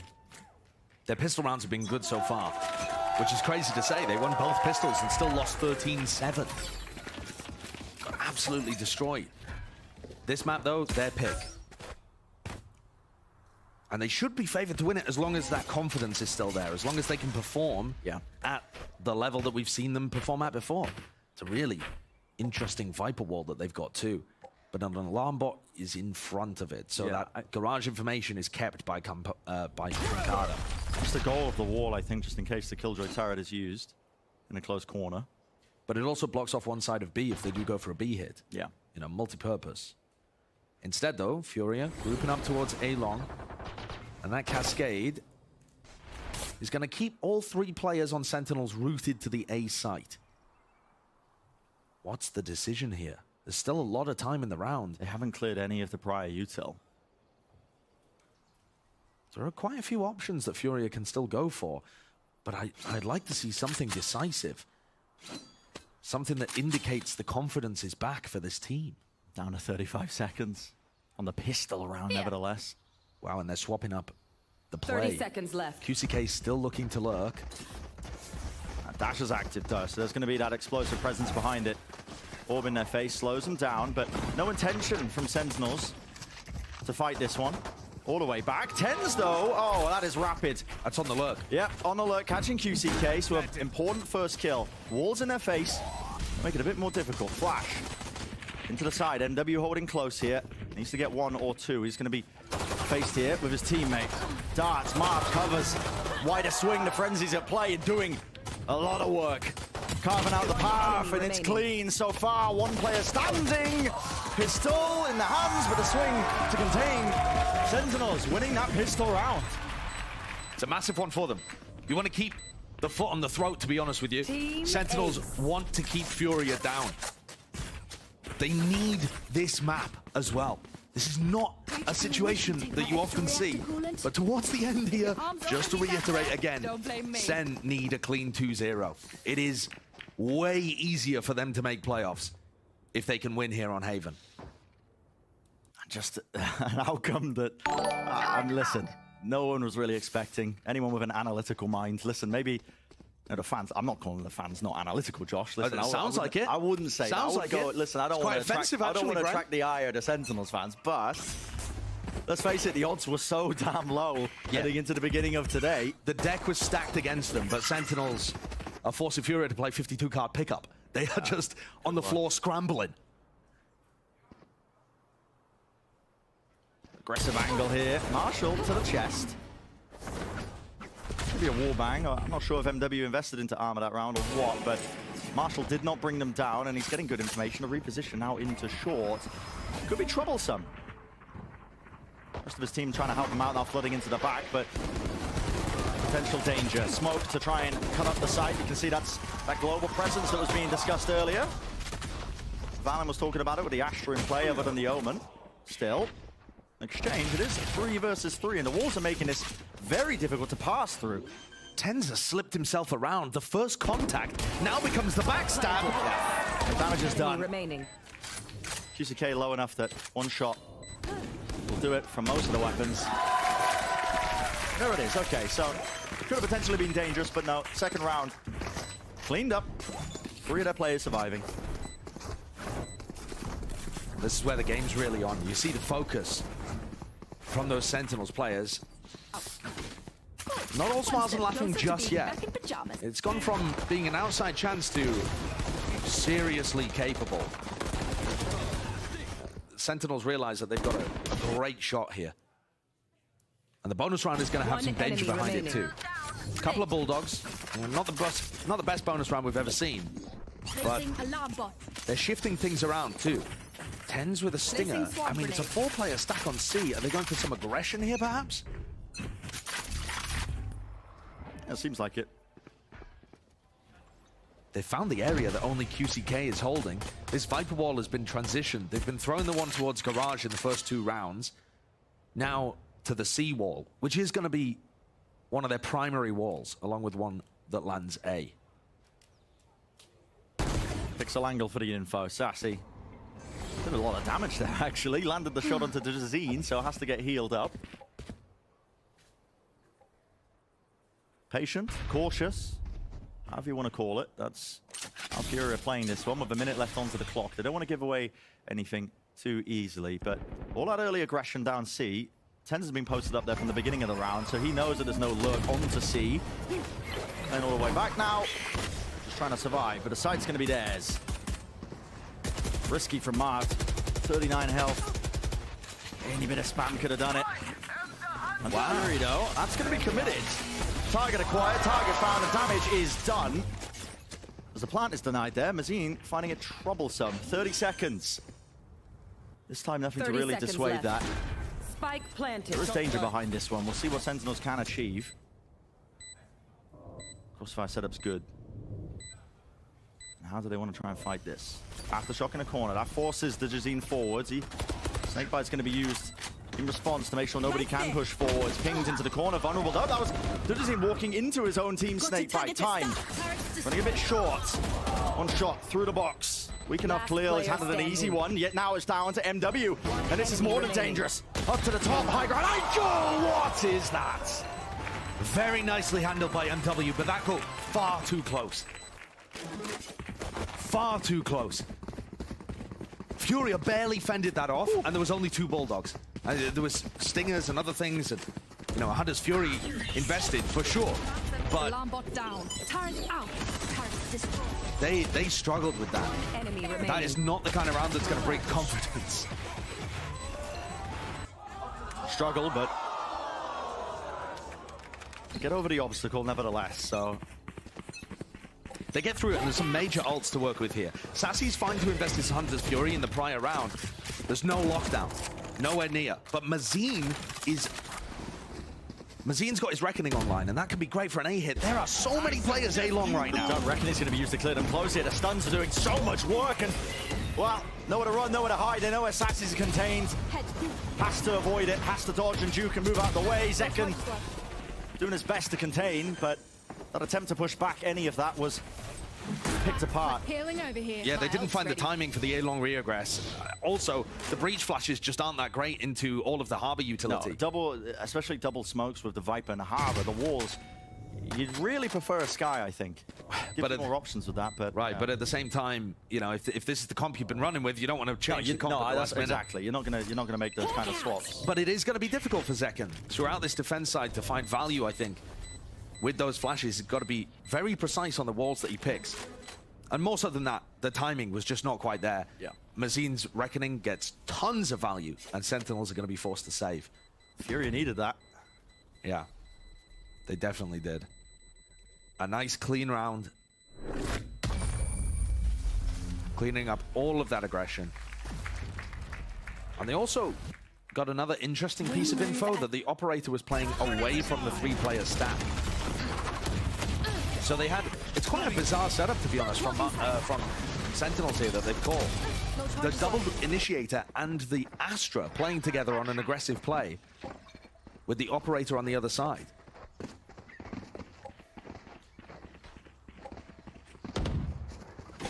The eco round looked dangerous previously.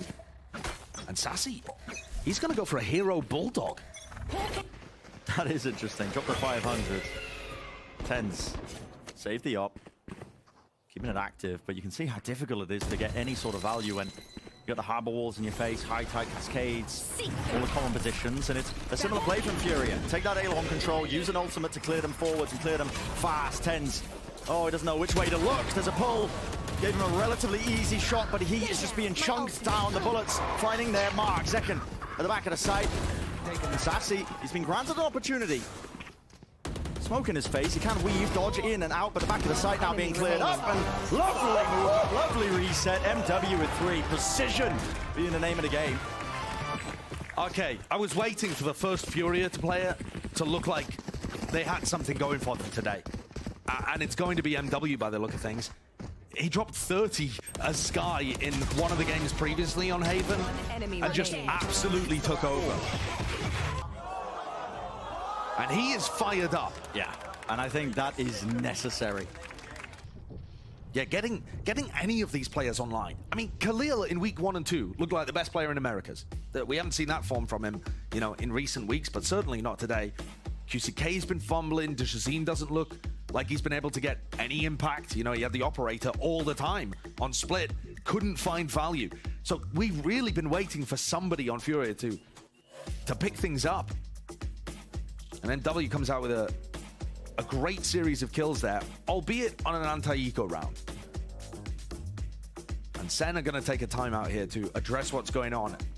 They've got to be putting the focus onto that A defensive hold. Yeah, I think their initial game plan is to try and play it really aggressively, because if you're trying to retake through A against the double wall, you have so much util to get through. They have snake bites to deny, even the nano swarms, any sort of attempt to try and get into the side after that. So it seems like the game plan is to revolve around fighting over A, making sure that they can't quite even get the plant down in the first place. And I do want to point out the Harbor utility that Mazin is using.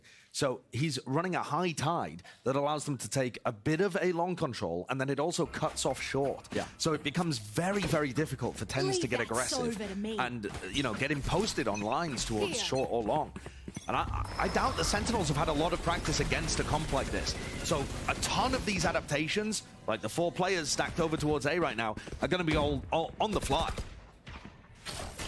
Really going to test them, the knowledge that's capable. Shakhtar connects. Angle fight taken. Sassy. Quite win it.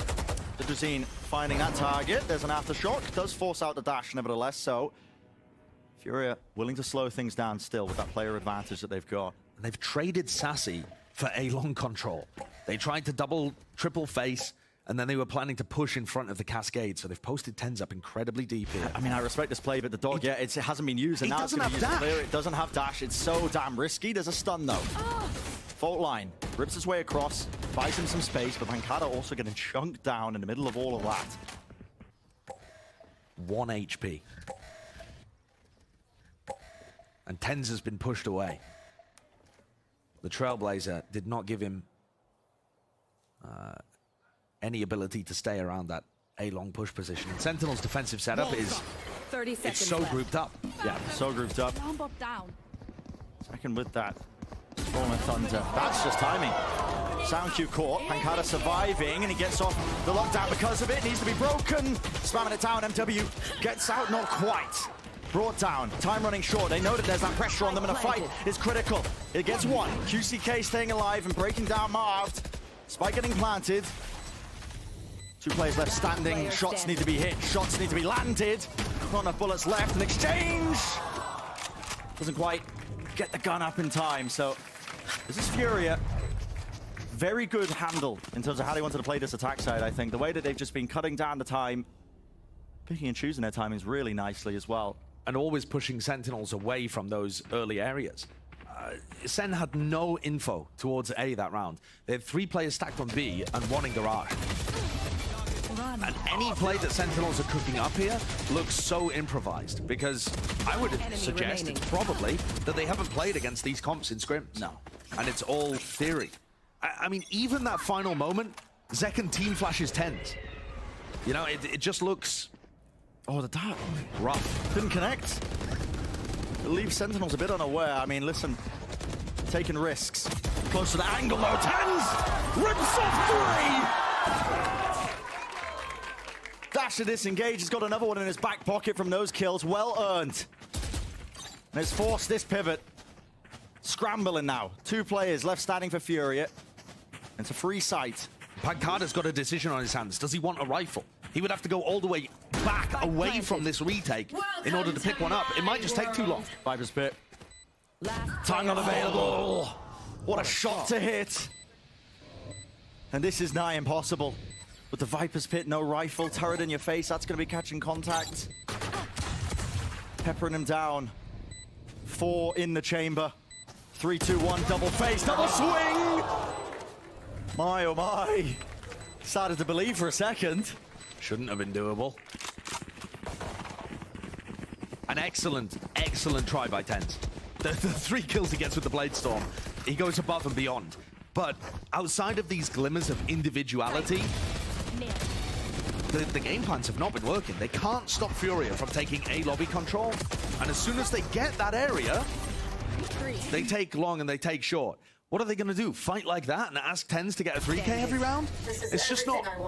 It's not replicable. And at the moment, this is a carbon copy of Split, but with the teams flipped upside down. Yeah, reversed. Look at this. Pointed out before, just funneling it forwards with the walls. Fighter's wall not actually up, though, so the site's going to be wide open. Tapped out with a rifle.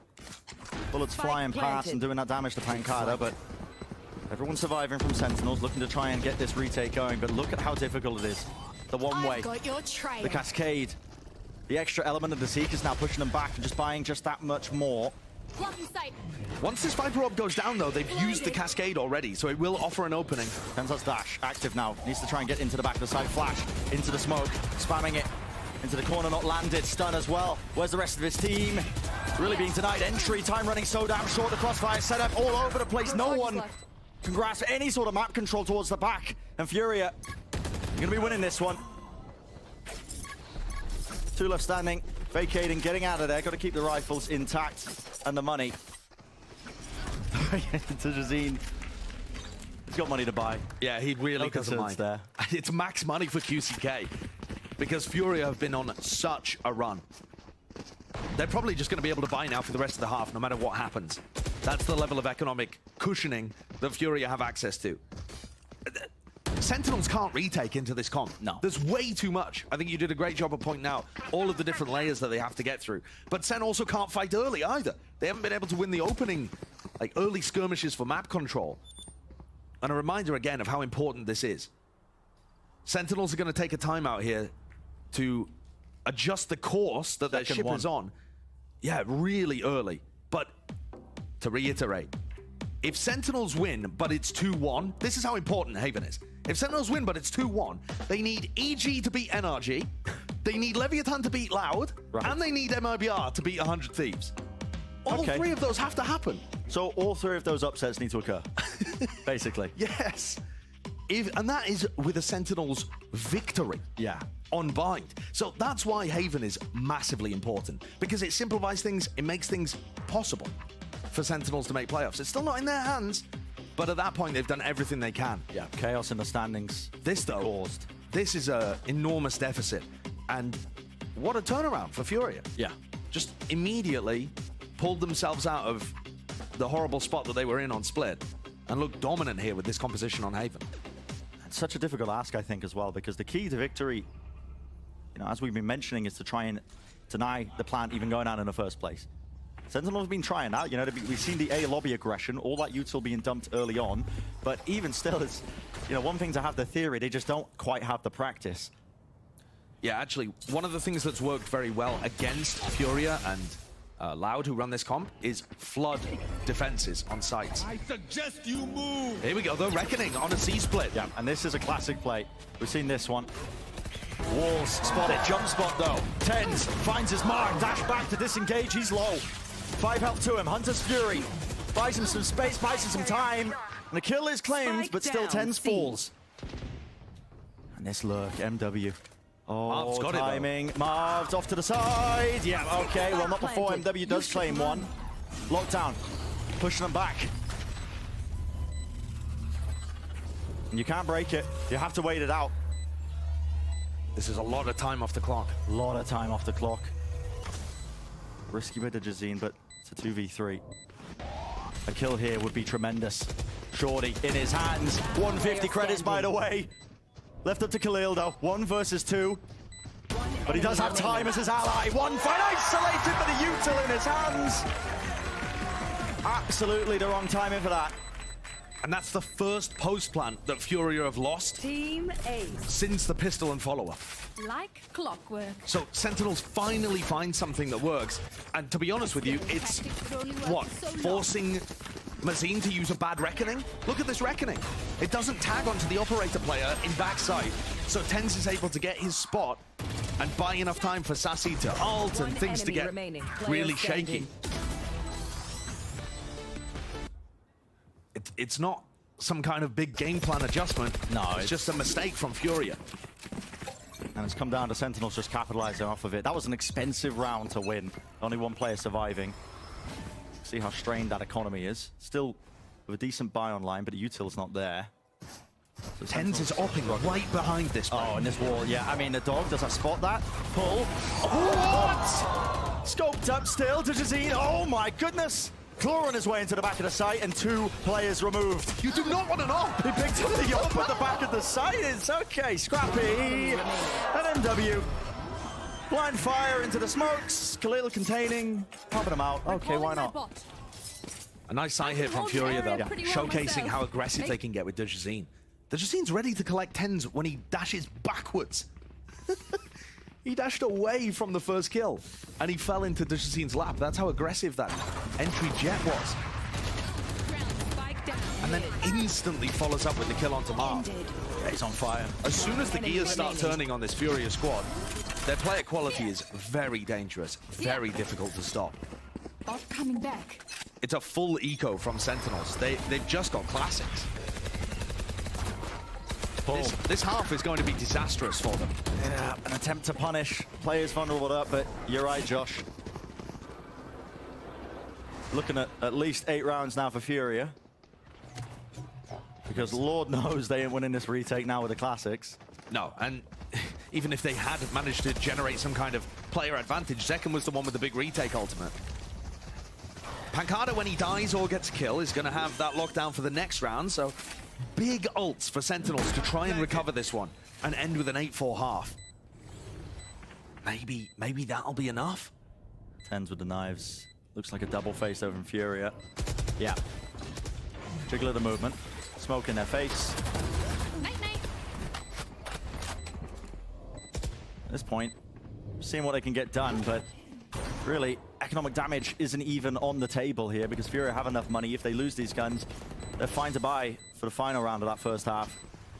Pancada needs to go down to somebody here to... Okay, got his ult online. Return to fire there. Last player standing. But it is going to be that 8th round for Furia claimed. Great game plans. Their attack side has looked so fleshed out.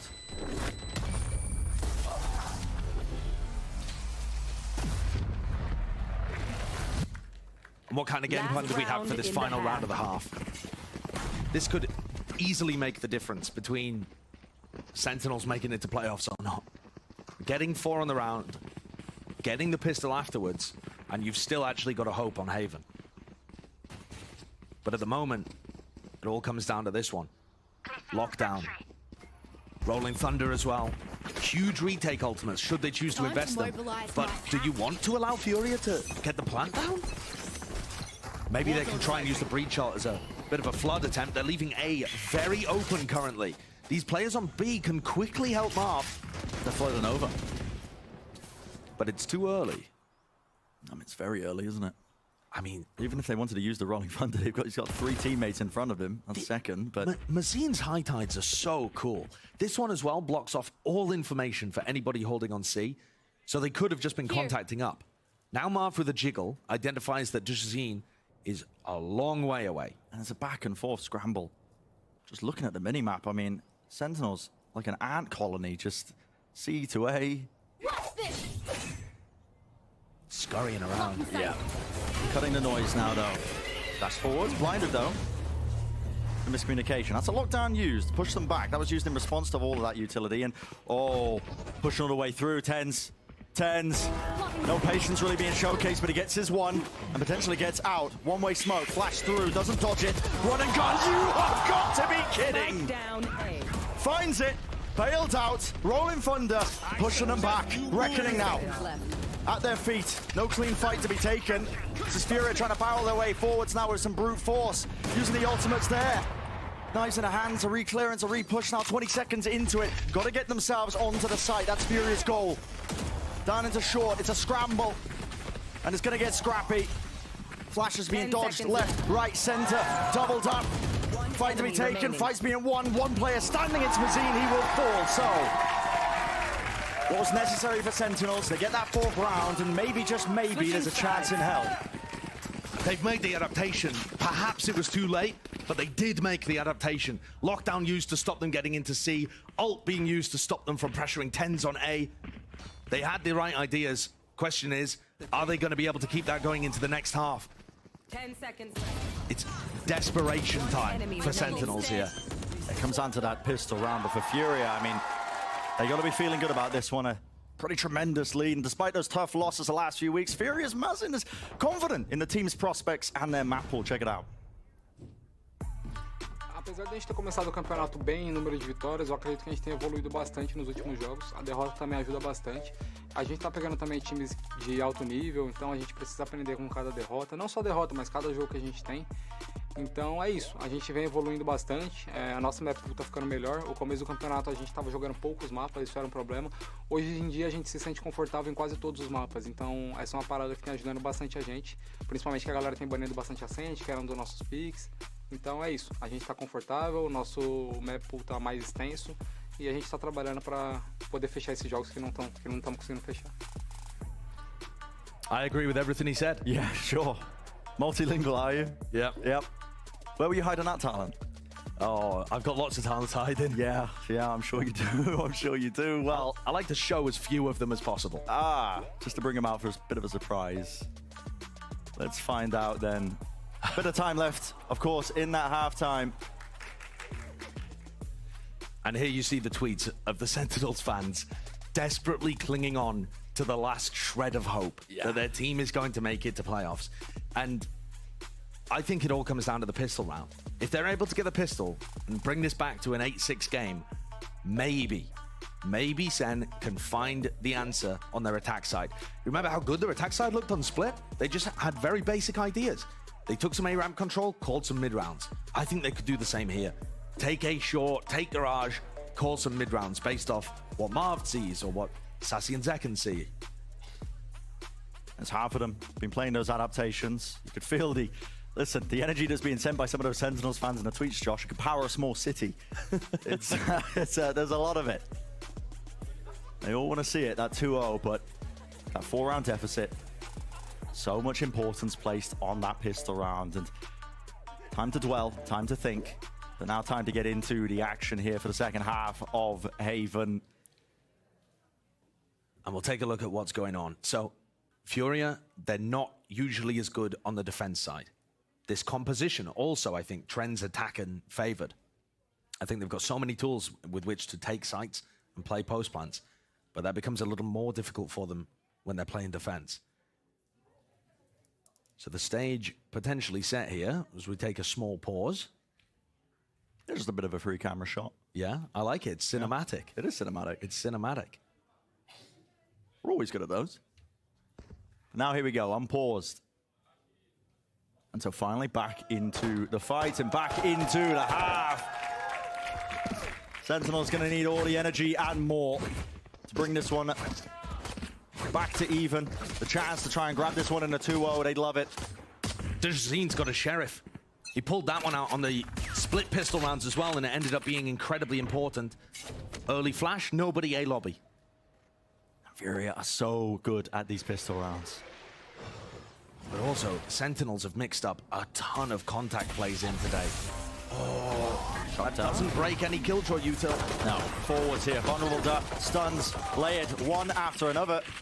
There's a gap in the play here at the one side of the connector. Fight can be taken, tap with the ghost. Accuracy is not quite there. Still there, exchange of the weaponry. It's 2 versus 3. Sassy round the back and round the side, cannot do it. Falls down there to the frenzy clip. Fury with that consistency. And this is now going to make it so difficult for Sentinels to get that clean 2-0. Fury are back in the game. They've won 3 out of 4 of the pistol rounds. Their attacking execs were lovely. Post plants, delightful too. And they're up 5 rounds, potentially 6. Turret out. Yeah, that was a really heavy rush there towards the B site without too much clearance of the util. It was a slow beginning. Don't get me wrong, just waiting to see if there was any sort of push, but what do you even do here with Furia in such a commanding lead? Nazine, confidence is there to hold this one. That's a double push, but again, the harbor slow from the wall. It chews you up and spits you back out when there's someone waiting. One enemy remaining. Not even a jump in right click can save you. Dejazeen goes to try and help his teammate there, and they clean things up very easily. Clean slate. Let's leave whatever happens. Fury have really got everything working now. The cogs are all meshing. Things look clean. We're potentially going to see another double duelist matchup on Bind. But like I've been saying the entire time, if things get to Bind, it's already probably too late to send. So many outcomes that would need to happen. You can feel how important this is for Furia. They finally got that confidence back. Dejazeen, MW sitting near the top. Here we go. Whoa! Where's that one going? A bit skew with, not sure. Tem was there to try and break some potential killjoy utility. Turret's going to be heard and broken. Dejazeen got posted down A long in the midst of all of this, and the Sentinel's garage take is just to try to apply some pressure in that area. Yeah. Sassy looks like he's trying to drone, push really far back. Yeah, he's conscious that Dejazeen could be here, and he's correct. Yeah, I mean, the timing there was actually pretty impeccable. But Dejazeen backs off, and MW fills the gap. So MW is now facing down short, and it means that Furia keep all of that info on A. And grouped up. Here. Sentinels, the end goal. Looks to be towards B. 45 seconds left. Operator, the reposition of Dejazeen. Claims his target, claims his mark. And this is a fast run around Khalil, though. Taking up the space, smoke in his face. Anyone to clear this one? Dash around the side. Has to be the clearance, has to be the trades. And it is there, but only 2 players left standing. And 30 deep down seconds C-Long, that's QCK. He's holding it up. This crossfire should not allow anything through. Plant's going to get denied here. Spike down, C. And this is over. 20 seconds for Pancada to do the impossible. And he just knows the percentage play. Got to back away, got to keep the rifle. Gutting, isn't it? Yeah. But Furia play that defensive 10 seconds system left. really, really nicely. Giving away his position. You feel Furia, they want to take away that gun on their bonus. Oh, Hunting. They can't quite find him. No. They think he's gone into spawn, so Pancada's going to be safe for now. Think about that previous round from Sassy's perspective. He's droning in from such a far back position because he's got the read of where Dejazine is. And then Dejazine rotates over and kills him on B.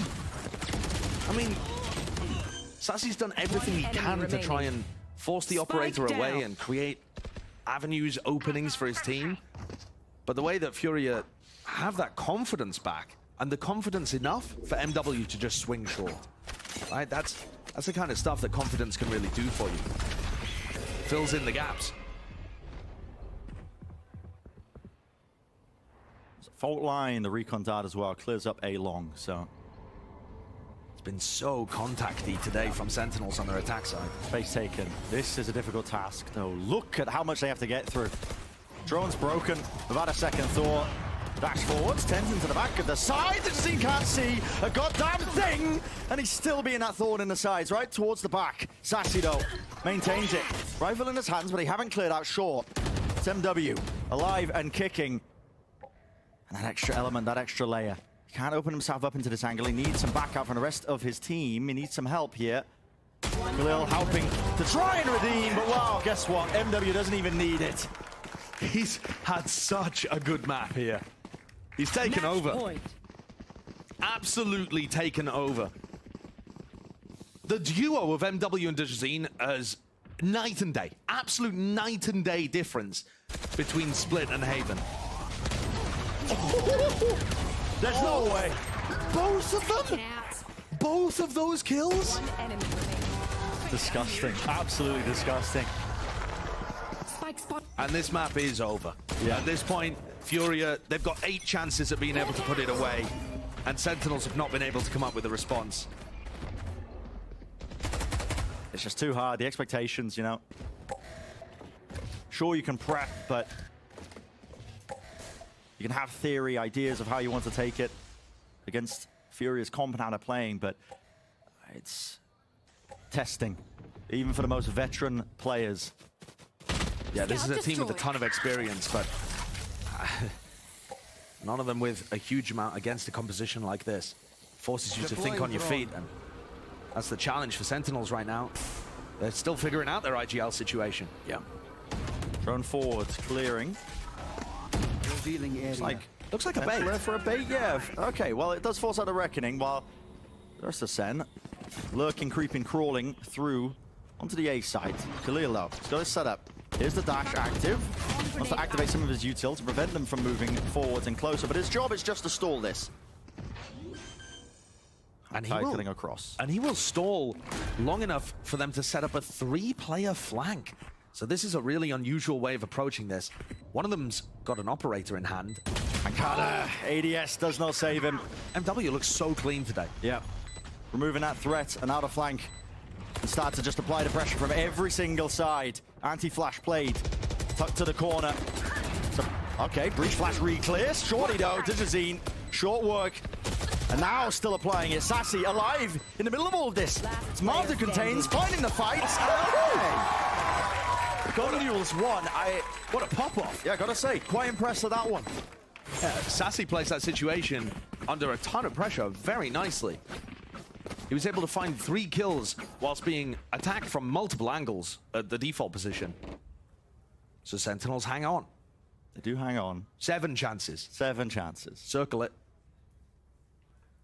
Gotta take it one round at a time. Turret out.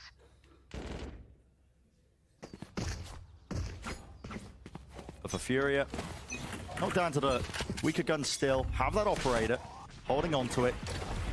These are the rounds that you can start to take those risks. Pick apart the team. They only need the one. Here. And talking about taking risks, it's a double push down C long here for Khalil and QCK. So they're playing aggressive on both wings of the map.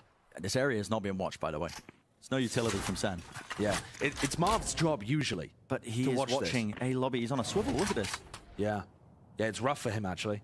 Pancada's not really holding too much. He's trying to hold for any kind of mid-push. All right, now that Sassy picks up a lobby, Marv can have a go, you know, clear this area back out again. Close corner, though. If he attempts a lurk, oh, he's going to be punished.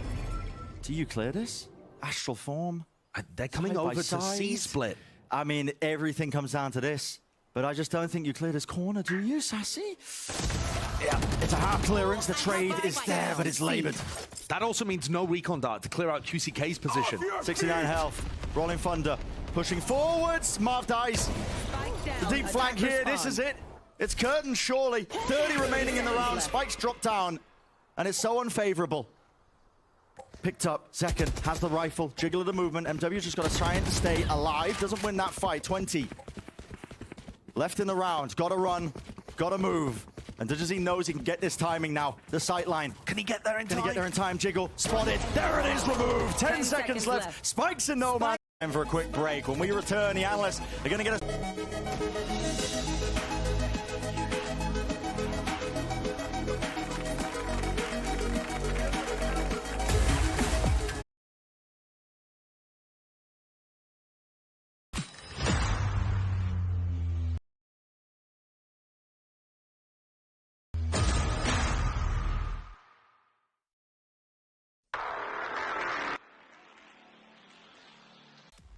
Now we reconverge here where it's all do or die. If Sentinels want to keep their playoff hopes alive, they need to win right here, right now. Let's find out if they can pull. Lovely stuff after the rest of Furia. I kind of beefed the post-plant position. Glutton's playoff coffin, just hammering him home at this point. Yeah, with the pistol rounds. And look at it. Just chucking Bonton. Seeing if they can get any sort of kill. And then running through the TP. Yep, through the TP. I mean, they are certainly having fun with it. Why not? I want to stuff on this map. Want to see it brawl.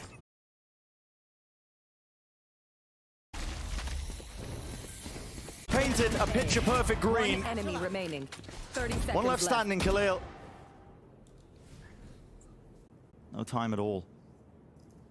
Hunting for an isolated fight. Works his south. Isolated fight. Works his south into the back. Left. Spike's going to go down here. No one willing to deny this one just yet. It's Sentinels that want to try and play together. Thank you so much, gents. Furia clawing it back to a 6 and 6.5. And I'll be honest, I'm right there with Brennan Sideshow where it doesn't necessarily, the score doesn't necessarily align with the feeling of the first half where it felt like Sen was kind of off to the races. Yeah, it started so strong for Sentinels with those 2 rounds that Marv pulled off. Yeah. Right off, we were getting the Sentinels' confidence from map number 1 back into the mix. But as the little rounds, Eco's taking advantage of 1 or 2 mistakes made by Sentinels and now have a super close half. Yeah, it's so crazy. Like that Sentinels did this. Marv keeps them in the game early, like you said. Keeps their playoff hopes alive, winning reset in the first gun round. Right. And then that allows Tens to just come to life. That's the thing. It's 2 3Ks then here, and then Tens just starts up. Thrifty win for Fury again. They needed that, Josh. And listen, they're winning them with some consistency on this map, aren't they? They certainly are. The 3rd Thrifty on bind for Furia. Ridiculous. Almost half of their wins have come from that. Credit to Dajazine for the one to be opening this one up right at the beginning. Cast your minds back, you're seeing it here.